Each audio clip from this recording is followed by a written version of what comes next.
बिस्मिल्लाहिर्रहमानिर्रहीम। अस्सलाम वालेकुम नाज़रीन, आप यूट्यूब चैनल देख रहे हैं। मैं इमरान खान हूँ। बिलाखिर आसिम मुनीर साहब का नोटिफिकेशन आ गया। काफ़ी लंबा काम हो गया था और बहुत सारी चिमगोइयाँ हो रही थी। पहले बहुत सारे लोग कह रहे थे किसी नोटिफिकेशन की ज़रूरत नहीं है, तो उन सारे लोगों के लिए बड़ी शर्मिंदगी की बात है कि नोटिफिकेशन ही बिलाखिर आया। और सदर पाकिस्तान की जानिब से दो नोटिफिकेशन जो है वो दो किस्म के सामने आए हैं। एक उन्होंने अंग्रेज़ी में ट्वीट किया जो प्रेसिडेंट ऑफ पाकिस्तान का अकाउंट है, और दूसरा उन्होंने उर्दू में ट्वीट किया। और दोनों के अंदर जो बताया गया वो एक ही चीज़ है, लेकिन जो नीचे नोटिफिकेशन है अगर उन्हें आप गौर से देखें तो एक के अंदर जो अंग्रेज़ी में पहले किया गया उसमें डेट नहीं लिखी हुई, यानी आसिफ अली जरदारी के दस्तखत हैं। दोनों दस्तखत हैं, मामूली सा फ़र्क है, इतना तो हो ही जाता है हर एक का दस्तखत करते हुए। लेकिन जो तारीख है, तारीख का खाना खाली है, यानी 12/2025 लिखा हुआ है कि दिसंबर 2025। लेकिन जब आप इसका उर्दू वाली ट्वीट देखते हैं जिसमें बताया गया कि जरदारी साहब ने फील्ड मार्शल आसिम मुनीर की बैक वक्त, यानी एक ही वक्त में उन्हें आर्मी चीफ और CDF chief of the defence forces के लिए 5 साल के लिए बतौर आर्मी चीफ और चीफ ऑफ डिफेंस फोर्सेस तकर्री की मंजूरी दे दी है। और जो एयर चीफ है ज़हीर अहमद बाबर सिद्धू, इनकी मुद्दत मुलाजमत में 2 साल की तौसी की गई है और ये तौसी शुरू होगी 19 मार्च 2026 से, जब वो पिछली तौसी से रिटायर होंगे। तो ये इनको बार बार तौसी मिल रही है। नवाज शरीफ साहब का बड़ा अच्छा ताल्लुक है इनके साथ, ज़हीर अहमद बाबर सिद्धू साहब के साथ, और उसी ताल्लुक की बुनियाद के ऊपर इनको भी ऐसा लगता है कि तौसी मिल गई है। तो आसिम मुनीर साहब अब आर्मी चीफ भी हैं, फील्ड मार्शल भी हैं, CDF भी हैं, ताहयात इस्तिस्ना भी है उनके पास, ताहयात मुराद भी है उनके पास। फील्ड मार्शल के ओहदे से अगर उन्हें हटाना है तो हटाने के लिए भी आपको सदर की इम्पीचमेंट जैसा एक मुश्किल रास्ता इख्तियार करना पड़ेगा। बहरहाल आसिम मुनीर साहब के लिए अब नए चैलेंजेस होंगे, और कहा तो ये जा रहा है जनाब, एक नया दिन शुरू होने जा रहा है आज के दिन से और एक नई उड़ान होगी। तो आसिम मुनीर का अपना स्टेटमेंट क्या है पहले वो देखते हैं, फिर आपको बताते हैं कि उनके लिए चैलेंजेस ऐसे कौन से हैं जिसका उन्हें सामना करना पड़ेगा। तो एक तो ये उर्दू वाली जो ट्वीट बाद में की गई, इसमें फिर 4 दिसंबर की डेट दे दी गई, और जो पहले वाली थी उसके अंदर कोई डेट नहीं थी। अब आ जाए आसिम मुनीर साहब ने क्या कहा फौरी तौर पे, जो उनका पहला स्टेटमेंट आया वो क्या है। चीजें बेहतरी की जानिब जा रही हैं, पाकिस्तान यहां से अब ऊंची उड़ान की तरफ जाएगा। ये आसिम मुनीर साहब का पहला स्टेटमेंट है ऐवान सदर में। ये जो किर्गिस्तान के सदर आए हुए हैं उनसे मुलाकात के मौका पर इन्होंने सहाफियों से कोई गैर रस्मी मुलाकात की है और कहा जी सब ठीक है और सब आपके सामने है, चीजें बेहतरी की तरफ जा रही हैं और पाकिस्तान यहां से अब ऊंची उड़ान की तरफ जाएगा, ये फील्ड मार्शल ने कहा। अच्छा, अब जरा देख लेते हैं कि फील्ड मार्शल के लिए जो बड़े चैलेंजेस होंगे आसिम मुनीर साहब के लिए वो क्या होंगे। पहला बड़ा चैलेंज जो इनके लिए है वो है इमरान खान को तोड़ना, इमरान खान को कमजोर करना, उसे डरा हुआ दिखाना या इमरान खान साहब को शिकस्त देना। यह काम वो गुज़िश्ता 3 साल में नहीं कर पाए। इन गुज़िश्ता 3 सालों में दर्जनों लोग कत्ल हो गए सिक्योरिटी फोर्सेस के हाथों। 1 लाख से जायद घरों के ऊपर जो है चादर और चार दीवारी का तकद्दुस पामाल किया गया। को 25-30 हज़ार बंदा इन्होंने गिरफ्तार करके जेलों के अंदर डाल दिया। इमरान खान साहब की बहनों को गिरफ्तार किया, भांजों को गिरफ्तार किया, फौजी अदालत में एक भांजे का केस चलाया, बीवी को गिरफ्तार किया, सारी की सारी पार्टी का बेड़ा गर्क कर दिया। लेकिन इसके बावजूद 3 साल से इमरान खान साहब को तोड़ना या कमजोर करना आसिम मुनीर साहब के बस से बाहर रहा। तो क्या अब वो इमरान खान को तोड़ पाएंगे, बड़ा सवाल ये है। दूसरा, मईशत। अब क्योंकि फील्ड मार्शल जिम्मेदारी लेते हैं मईशत की, नॉर्मली ये फौजी की रिस्पॉन्सिबिलिटी नहीं होती, वो अपना दिफा का काम करता है। लेकिन ये जो फील्ड मार्शल है ये हुकूमत की तरह प्रिटेंड करते हैं, ये ऐसा दिखाते हैं जैसे सारा निजाम ये कंट्रोल कर रहे हैं और इसमें बड़ा फख्र महसूस करते हैं। तो अब मईशत जो है वो इनके लिए एक बहुत बड़ा चैलेंज है। SIFC जो है वो नाकामी की एक बड़ी दास्तान बन चुकी है, वहां से कोई कामयाबी कैसे निकले। इन्वेस्टमेंट पाकिस्तान में कोई नहीं आ रही, बेरोजगारी का रिकॉर्ड टूट गया है, कम तरीन सरमायाकारी का रिकॉर्ड टूट गया है, महंगाई का रिकॉर्ड टूट गया है, कर्जों का रिकॉर्ड टूट गया है। यानी इतने कर्जे इन्होंने ले लिए हैं कि तारीख में इतने कर्जे नहीं लिए थे। तो पाकिस्तान के अंदर मईशत का जो भट्टा बैठ गया है उसका इनके पास कोई हल है फिलहाल तो दिखाई नहीं दे रहा। फिर तीसरा जो बड़ा चैलेंज होगा वो होगा अवामी एतमाद की बहाली। यानी जिस इदारे से इनका ताल्लुक है फील्ड मार्शल आसिम मुनीर का, इनकी पॉलिसीज की वजह से अवाम और इदारे के अंदर दूरियां पैदा हुई हैं। ये एतमाद कैसे बहाल होगा, ये बहुत इंपॉर्टेंट है। तो अगर पॉलिसियां नहीं बदलती तो एतमाद तो बहाल नहीं होगा, और पॉलिसियां बदलने का ऐसा कोई इम्कान भी नहीं है कि आने वाले दिनों में पॉलिसियां बदल जाएंगी। पॉलिसियां तो वही रहेंगी, क्योंकि सोच भी वही रहेगी। और फैसल वाडा ने धमकियां भी लगाना शुरू कर दी कि कल से ये कर देंगे तो वो कर देंगे, जिसने बचना है वो अपने आप को बचा ले, जो समझदार है। पता नहीं कौन सी तबाही फेरने लगे हैं पाकिस्तान में, जितनी तबाही फेर दी है अब इससे बड़ी और कौन सी इन्होंने तबाही फेरनी है। तो अवामी एतमाद की बहाली एक बड़ा चैलेंज है आसिम मुनीर के लिए। चौथा चैलेंज, दहशतगर्दी का हल। अब जिस तरीके से ये दहशतगर्दी का मसला हल कर रहे हैं, इस तरीके से गुज़िश्ता कई दहाइयों से ये मसला हल नहीं हुआ। दहशतगर्दी के मसले का हल ऑपरेशन की बजाय डायलॉग के अंदर है। आप ऑपरेशन करते हैं, सूबाई हुकूमतों को और तमाम स्टेक होल्डर्स को एतमाद में लेते हैं, फिर आप एक ऑपरेशन करते हैं। अब ये इसके स्टेक होल्डर्स अफगानिस्तान में भी हैं, पाकिस्तान में भी हैं। बेशक हमारी बाढ़ लगी हुई है, लेकिन इसके बावजूद बड़ा इन्फ्लुएंस है। दहशतगर्दी को अगर कंट्रोल करना है तो कबाइलियों को एतमाद में लेना पड़ेगा, सूबाई हुकूमत को, पुलिस को मजबूत करना पड़ेगा, क्योंकि पुलिस बेहतर अंदाज में जो सिविलियंस हैं उनके साथ डील करती है। फौज का वो एक्सपीरियंस नहीं होता। लिहाजा दहशतगर्दी की लड़ाई को अगर तो फार्मूला सिर्फ बंदे मारने का रखना है तो फिर ये नहीं जीत पाएंगे और दहशतगर्दी पे कंट्रोल नहीं कर पाएंगे। ये एक बड़ा चैलेंज है। इमरान खान साहब ने इसका पूरा एक रोड मैप दिया हुआ है, जिसपे अभी तक अमल दरामद नहीं हुआ। तो ये बड़ा चैलेंज है दहशतगर्दी का, आसिम मुनीर साहब का चौथा बड़ा। और पांचवा, सियासी इस्तेहकाम। ये पहले दिन से आसिम मुनीर साहब की ख्वाहिश है कि सियासी इस्तेहकाम आ जाए। बाजवा साहब ने जब रिजीम चेंज ऑपरेशन किया तो उसके बाद से पाकिस्तान में सियासी इस्तेहकाम नापैद हो गया, और उसकी एक बड़ी वजह इमरान खान साहब की जानिब से चलने वाली एक तहरीक, एक मुजामत, और अवाम का बड़े पैमाने पर उस तहरीक और मुजामत के साथ जुड़ जाना है। सोशल मीडिया, ओवरसीज पाकिस्तानी या पाकिस्तान के अंदर जो साइलेंट सपोर्टर है इमरान खान के बहुत बड़े पैमाने पर, ये इसकी एक बड़ी वजह है। सियासी इस्तेहकाम पाकिस्तान में आ नहीं पा रहा, और जब तक सियासी इस्तेहकाम नहीं होगा माशी इस्तेहकाम भी नहीं आएगा। और बहुत सारे जो आलमी सतह पर रिपोर्टें आई उनमें यह कहा गया बार बार कि आपको सियासी इस्तेहकाम पाकिस्तान में चाहिए, लेकिन नहीं हो पा रहा ना। तो ये एक बहुत बड़ी ख्वाहिश है जो पूरी नहीं हो पाई अभी तक। सियासी इस्तेहकाम आसिम मुनीर साहब कैसे लाएंगे? सियासी इंतकाम के साथ कभी भी सियासी इस्तेहकाम नहीं आता। उससे आप कुछ अरसे के लिए कुछ लोगों को दबा सकते हैं, लेकिन जैसे ही लोगों को मौका मिलता है वो फिर सामने आ जाते हैं। और इसी सियासी अदम इस्तेहकाम की वजह से कोई पाकिस्तान में सरमायाकारी नहीं करता, कोई पाकिस्तान में आना नहीं चाहता। इदारों के ऊपर एतबार खत्म हो गया, अदलिया बिल्कुल सरनगू हो गई है, पार्लियामेंट अपनी वक़्त खो चुकी है, मीडिया जो है वो बिल्कुल कैद हो चुका है, आज़ादी इजहार राय पाकिस्तान में है ही नहीं, इंसानी हकूक की बदतरीन पामालियां। तो ये सारी चीज़ें आप इकट्ठी करें तो सियासी इस्तेहकाम नहीं दिखाई दे रहा। ये एक बहुत बड़ा चैलेंज है।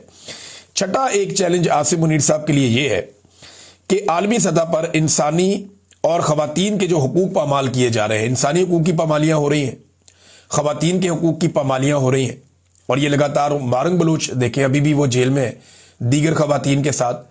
हालांकि कराची में अदालत ने उनके ऊपर जो दहशतगर्दी का एक इल्ज़ाम उन पर लगाया गया था कि ये दहशतगर्द है, उसमें उन्हें बाइज्जत बरी किया। अभी बड़े बड़े लोग इल्ज़ाम लगाते रहे, लेकिन बाइज्जत बरी हुई वो। इसके अलावा अगर आप ये देखें, यास्मीन राशिद साहिबा, इमरान खान की जो अहलियाँ हैं, वो भी इस वक्त जेल के अंदर है। सनम जावेद है, फलक जावेद है, दोनों बहनें, इनको भी अंदर रखा हुआ है। बहुत सारी दीगर और ख़वातीन हैं, इनको विक्टिमाइज किया जा रहा है। मखसूस नशस्तें ख़वातीन से एक बहुत बड़ा हक छीन लिया गया। तो आलमी सतह पर जो इंसानी हकूक की पामालियाँ हो रही हैं पाकिस्तान में, ये एक बड़ा सवाल पैदा हो जाता है कि इससे कैसे आसिम मुनीर साहब निपटेंगे। सातवां इशू ये है कि गंदे अंडों की ब्रांडिंग कैसे करेंगे। यानी जो गंदे अंडे उन्होंने इकट्ठे किए सारे और उनको लाकर इक्तदार में बिठा दिया। अब इनमें अक्सरियत गंदे अंडों की है। इन लोगों ने बहुत करप्शन की है अपने अपने दौर में, और आज तक ये जवाब भी नहीं दे पाए। कवानीन को बदल के टेक्निकल बुनियादों पे इन्होंने अपने मामलात NRO कर करके ख़त्म किए। अब इन गंदे अंडों की ब्रांडिंग कैसे करनी है, क्योंकि आठवां इशू इसके साथ जुड़ा हुआ है कि अब इनके पास 5 साल और हैं। 5 साढ़े 5 साल कहा जाता है, कोई लोग कहते हैं कि 2031 तक जाएंगे, मार्च 2031 तक भी लोग कहते हैं। बहरहाल जहां तक भी जाना है, ये तो अल्लाह ताला जानता है कौन कहां तक जाएगा और कब किसका वक्त खत्म हो जाएगा। मेरा रब ज्यादा बेहतर जानता है। इंसान तो प्लानिंग 100 साल की करता है, तो पल की खबर नहीं, सामान 100 बरस का और पल की खबर नहीं। ये मिसरा याद रखिएगा। अच्छा, आठवां प्रॉब्लम ये आएगा, अगर तो ये लंबा लिंगर ऑन कर गए, कि इलेक्शन में अपने लोगों को दोबारा कैसे जितवाएं। पूरी दुनिया में जो थू थू हुई है 2024 के इलेक्शन पे, क्या दोबारा पाकिस्तान एक ऐसे इलेक्शन का मुतहम्मिल हो सकता है? ये वो बड़े सवालात हैं जो आसिम मुनीर साहब के सामने खड़े होंगे पहले दिन से। और क्योंकि वो सिर्फ एक आर्मी चीफ नहीं अपने आप को कहते, वो अपने आप को पाकिस्तान का मसीहा बनाकर पेश करते हैं कि मईशत भी मैं ठीक करूंगा, खारजा पॉलिसी भी मैं ठीक करूंगा, पाकिस्तान के समाजी और माशरती मसाइल भी मैं ठीक करूंगा, पाकिस्तान कैसे चलेगा ये भी मैं तय करूंगा, पाकिस्तान की खुशहाली भी मैं लेकर आऊंगा। लेकिन उनका ये काम नहीं है करने का, उनका काम सिर्फ दिफा का है, जो काम पाकिस्तान की फौज अच्छा कर लेती है। तो दिफा का काम ही खाली करते तो बेहतर था। नंबर 2, एक और बड़ी खबर है नादरीन, और ये खबर है आसिम मुनीर साहब के हवाले से। एक और चैलेंज खड़ा हो गया। अमेरिका में 44 रिप्रेजेंटेटिव हैं, और ये जनाब कांग्रेसमैन हैं, ये सारे के सारे 44। इन्होंने जो कांग्रेस मेंबर्स हैं, इन्होंने एक लेटर लिखा है सेक्रेटरी रूबियो को, मार्को रूबियो को एक लेटर लिखा है इन्होंने। और इस लेटर के अंदर बहुत सारी चीजें हैं, मैं आपके साथ शेयर कर देता हूं। नंबर 1 तो इन्होंने लिखा जी, ये एक ट्रांस नेशनल रिप्रेशन हो रही है, यानी जो लोग अमेरिका में रहते हैं या ओवरसीज अमेरिकन हैं, उनके ऊपर दबाव डाला जा रहा है पाकिस्तान की जानिब से या पाकिस्तानी एहलकारों की जानिब से।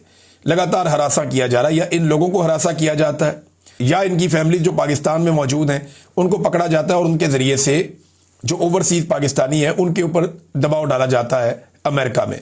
तो इसे कहते हैं जी ट्रांसनेशनल रिप्रेशन।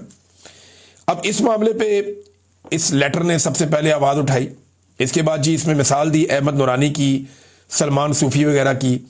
अहमद नूरानी के आपको याद होगा ना कि 2 भाई उठा लिए थे और जबरी तौर पे लापता कर दिए थे, उनको टॉर्चर किया गया। जिस हालत में वो वापस आए वो भी हम सब जानते हैं, और अब उन्हें पाकिस्तान से बाहर आने की इजाजत भी नहीं है। फिर इसी लेटर में जो इलेक्शन के अंदर धांधली हुई पाकिस्तान में, जो इंसानी हकूक की पामालियां लगातार पाकिस्तान में हो रही, खास तौर पे बलूचिस्तान का जिक्र किया गया, और इमरान खान साहब की जो नाजायज कैद है इसका भी इस लेटर के अंदर बाकायदा आवाज उठाई गई। साथ में जो पाबंदियां, अब इसमें जो मुतालबा है वो ये है कि पाबंदियां लगाई जाएं, असासे जब्त किए जाएं और कार्रवाई की जाए। और खास तौर पे आसिम मुनीर साहब का नाम लेकर बार बार उन्हें टारगेट किया गया इस लेटर के अंदर। और ये 44 लोग हैं कांग्रेसमैन जिन्होंने मार्को रूबियो को ये लेटर लिखा है। ना सिर्फ उन्होंने ये लेटर लिखा बल्कि उन्होंने चंद सवालात भी पूछे हैं और इनका जवाब भी तलब किया है। 17 तारीख तक वो कहते हैं जी 17 दिसंबर तक आप हमें इसके बारे में बता दें ताकि हमें इसके बारे में इंफॉर्मेशन मिल जाए। ये जो आखिरी सफ़ा है, क्योंकि ये 4 सफ़ात हैं और इसमें बल्कि ज़्यादा सफ़ात है, इसमें जो पहला सफ़ा है वहाँ से लेटर शुरू हो जाता है, दूसरा और तीसरे के ऊपर ये सवालात हैं, और इसके बाद मज़ीद 4 सफ़े हैं जिनके ऊपर दस्तखत हैं 44 कांग्रेसमैन के।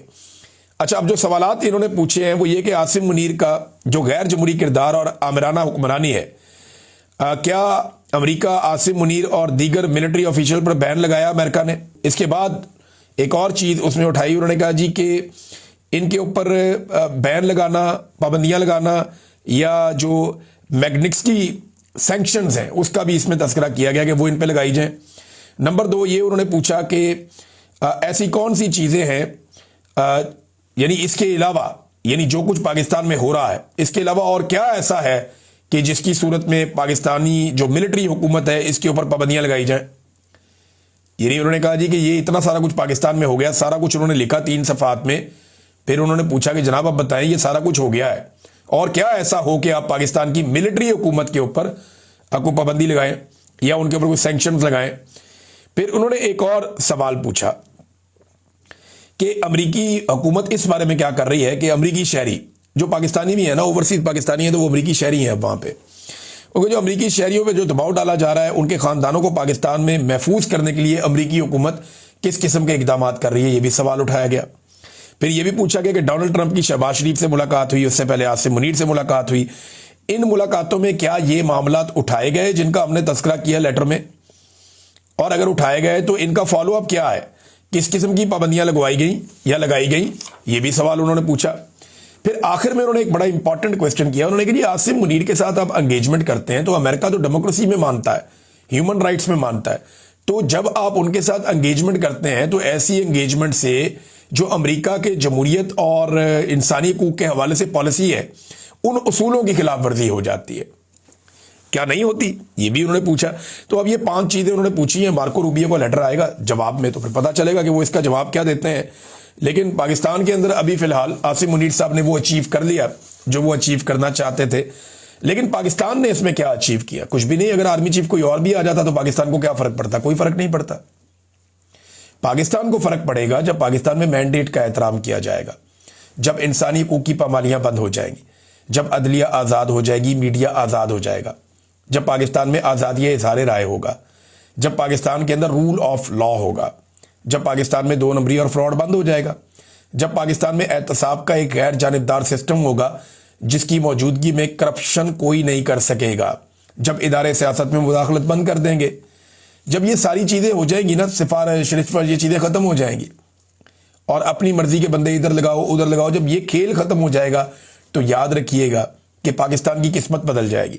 अभी सिर्फ चंद लोगों की जिनकी तैनाती है उनकी किस्मत बदली है, पाकिस्तान की नहीं बदली। नाज़रीन, इस्राएली अखबारात ने इंकशाफ किया है और एक ख़ास तौर पे ये इस्राएली अखबार मेरे सामने मौजूद है, हेरेट्स, और हेरेट्स ने भी इसके बारे में बताया, इस्राएली अखबार ने भी इसके बारे में बताया। इनके जर्नलिस्ट ये रिपोर्ट लिख रहे हैं और इससे पहले एक दफ़ा ये रिपोर्ट मैं पहले भी आपके सामने रख चुका हूँ, ये किसी और ज़रिए से आई थी। अब वो ये बता रहे हैं कि इस्राएली सॉफ्टवेयर पाकिस्तान में इस्तेमाल हो रहे हैं अमरीकी पाबंदियों के बावजूद। ये एक इस्राएली कंपनी है, इसका बाकायदा यहाँ पे इन्होंने नाम भी लिखा है, ये स्पाईवेयर फर्म है और इंटेलेक्सा, और ये जनाब एक साबिक ऑफिसर है जो इसको चलाता है। अमेरिका ने इसके ऊपर पाबंदी लगाई हुई है लेकिन इसके बावजूद ये एक्टिव है और पाकिस्तान जो है वो इस सॉफ्टवेयर को इस्तेमाल कर रहा है। सिर्फ पाकिस्तान नहीं कर रहा, सऊदी अरब भी कर रहा है और कुछ और जगह पे भी इस्तेमाल हो रहा है, ये इसमें कहा गया। लेकिन पाकिस्तान में जो रिपोर्ट है वो ये है कि दर्जनों अफराद की जासूसी की गई है, इसराइली सॉफ्टवेयर को इस्तेमाल किया गया है और जिस कंपनी का ये सॉफ्टवेयर है उसके ऊपर अमेरिका ने पाबंदी लगा रखी है। और हाल ही में एक इसका पूरा एग्जाम्पल दिया गया, इस सॉफ्टवेयर के जरिए से वकील का मोबाइल फ़ोन हैक किया गया और उसकी मालूमात सारी हासिल की गई। ये जो नाज़रीन आपको कोई लिंक आ जाता है ना, कभी कभी आपको ईमेल में आ जाए या आपको मोबाइल फ़ोन में आ जाए, इस किस्म का कोई लिंक आपके पास आ जाए, चाहे वो खबर की सूरत में आए या आपकी अपनी खबर की सूरत में आए, तो आपने वो खोलना नहीं है जब तक कि आपको पूरा यकीन नहीं है। बाद औक़ात आप किसी लिंक को खोलते हैं, आपका पूरा सिस्टम हैक हो जाता है। लिहाजा इसके लिए एक आसान तरीका मैं आपको और बताता हूँ। आपको कोई भी चीज़ आए, उस चीज़ को फॉरवर्ड करें किसी आप एक्स्ट्रा डिवाइस के ऊपर। ये सबके लिए नहीं है, जो लोग बड़े ओहदों पे हैं या जो लोग ये समझते हैं कि उनकी जासूसी की जा सकती है, तो वो बड़े आराम से ये कर सकते हैं कि उनको जो भी कोई चीज़ लिंक की सूरत में किसी सूरत में आए तो उसको किसी और डिवाइस पे कहीं और भेज दें, किसी और अकाउंट पे उसको भेजें और वहाँ से उसको खोल कर चेक कर ले, अगर आपको चेक करना ही है तो। वरना हर चीज़ आपको वैसे ही अवेलेबल होती है, आप सर्च कर लेते हैं, लेकिन अगर आपको चेक करना है तो किसी और डिवाइस के ऊपर, किसी और अकाउंट के ऊपर कहीं और जाके आप ये ट्राई करें। अपने मोबाइल फ़ोन के ऊपर, अपने ज़ाती अकाउंट्स के ऊपर इसको खोलेंगे तो ये इम्कान मौजूद रहेगा कि आपको हैक किया जा सकता है। नाज़रीन, प्यूटन पहुंचा भारत में उसका बड़ा इस्तकबाल हुआ, रेड कारपेट किस्म का। लेकिन भारत में आने के बाद प्यूटन ने वहाँ तालिबान की तारीफ़ की, जो एक बड़ी अजीब बात है। अफ़गान तालिबान की तारीफ़ की है प्यूटन ने भारत में बैठ के। उन्होंने कहा Taliban clearly controls the situation in Afghanistan, वो अफगानिस्तान में सिचुएशन को कंट्रोल कर रहे हैं और तालिबान की हुकूमत ने बहुत सारे इकदाम किए हैं, बहुत सारे एक्शन लिए हैं दहशतगर्दों और दहशतगर्दी की मुख्तलिफ ऑर्गेनाइजेशन के खिलाफ, और वो कामयाबी से ये काम कर रहे हैं। तो ये प्यूटन का अफगानिस्तान के बारे में पॉजिटिव स्टेटमेंट देना भारत में बैठ के पाकिस्तान के लिए ये चीज़ें बड़ी मानी खेज हैं।